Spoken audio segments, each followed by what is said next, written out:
Greetings, everybody. I have the pleasure of introducing my mentor, coach, and thankfully now friend, Christie Patterson. As I thought about why she deserves this Lifetime Achievement Award, the answer was very clear to me, but maybe not as traditional. As many would be justified in doing, I could start at looking at her resume as an athlete, competing at the highest level for Westlake and representing them proudly with the state championship, going on to compete at Auburn and eventually swimming at the Olympic trials while getting to swim for and with some of the best athletes and coaches in the sport. As would be expected, I could look at her coaching career, returning to Austin shortly after graduating and becoming a respected female head coach in a sport dominated by men, coaching some of the best athletes in the state.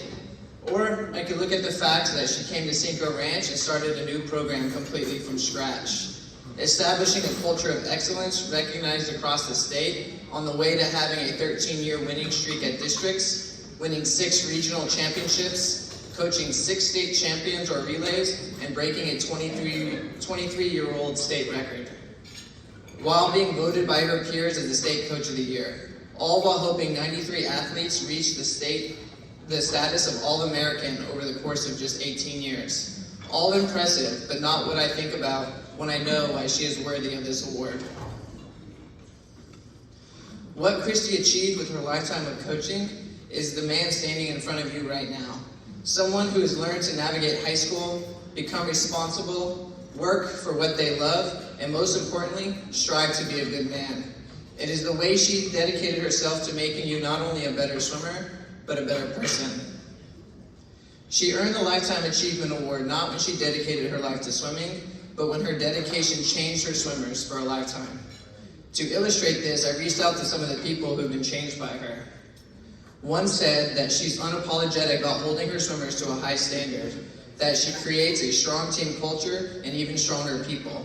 She's the first person to hold the swimmer accountable, as well as the loudest person cheering in her corner. Another said her ability to make swimmers want to not only swim for her, but want to swim well is the most remarkable thing. I think every kid just wanted to make her proud. Finally, another young man said, if you screwed up, she would be the first one to make sure you know. But when you did something right, she was also the first person to make sure that everyone else knew as well. Personally, I've been a witness on multiple occasions of groups of alumni arguing about who Christie's favorite swimmer was more than 10 years after graduating high school. This is what a lasting impact is. This is what a lifetime achievement is. Now, as her all-time favorite swimmer, I get the privilege to introduce to you, Christie Patterson.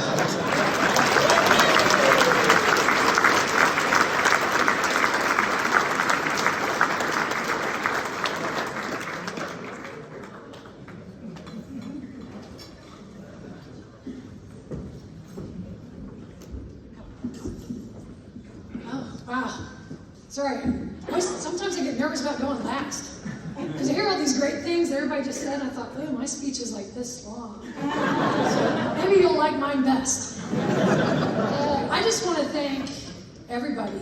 I'm very humbled and very blessed to even be nominated.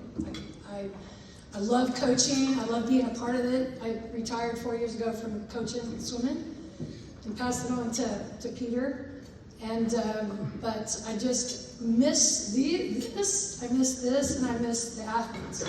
But in thinking about what I was going to say today, I really came down to what I think are 2 families that helped me in my coaching career. And the first would be my family.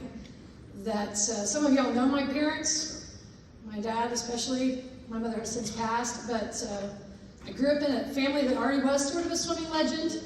So it was no surprised that my siblings and I grew up from my dad getting this like driving passion and enthusiasm and strive for excellence. And then from my mom was just the lover of people. My mom loved teaching, she loved swimming, she loved watching kids go from anything to getting better.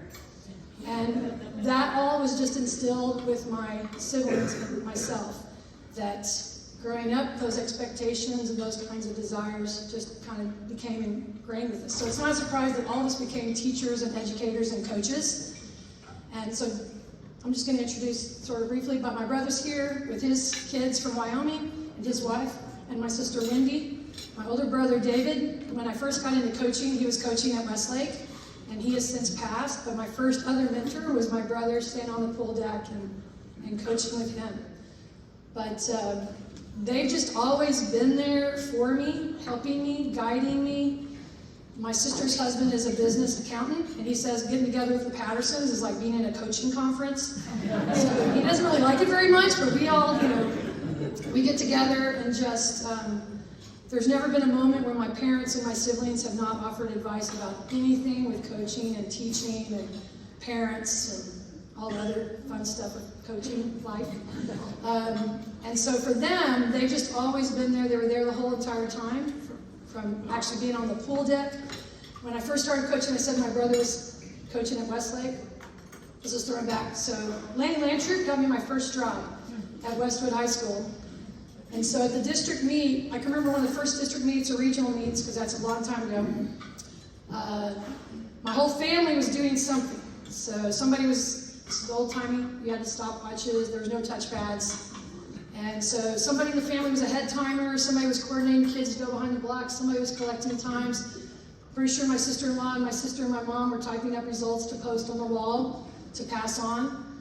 And it just really was a family kind of affair all the way through my career. And then when they started all coaching different sports, then it became them just going, hey, how's your team doing? What's going on? How can we help? And just always there for me. So I couldn't have done anything in the beginning or even throughout the entire thing without them. My other family of coaching is right out here. And the hundreds of people that over the years have helped me and guided me. Everybody kind of talked about mentors. When Lanny got me my job, I thought I knew swimming. And then I stood on the pool deck coaching high school kids and go, this is not what I thought. And he was a phone call away, and Mark's store was over at Round Rock, and just people that I knew were willing to go, okay, well, this is how you get a bus, and this is how you do entries, and of course, this was when we had cards, and you had to like get together and put together the cards to decide who was going to be in lane 4 and lane 5 and lane 6, and just everybody came out of the woodwork, and I wasn't afraid to ask Al Marks questions. So I agree with people that have talked before me. Turn around and ask somebody questions. I've never had a coach that wasn't willing to share an idea, a philosophy. I mean, everybody was always so open to me. When I was a 23-year-old, and then when I was 54, I was turning to some of the young people, and they were just the same. Even the young people with new ideas were going, hey, do this, do that, try this. And I think for me, what I feel like I've tried to do as a coach is be open to those ideas. And I also feel like I don't really have an original idea of my own, that people have just been able to share with me coaching ideas and philosophies.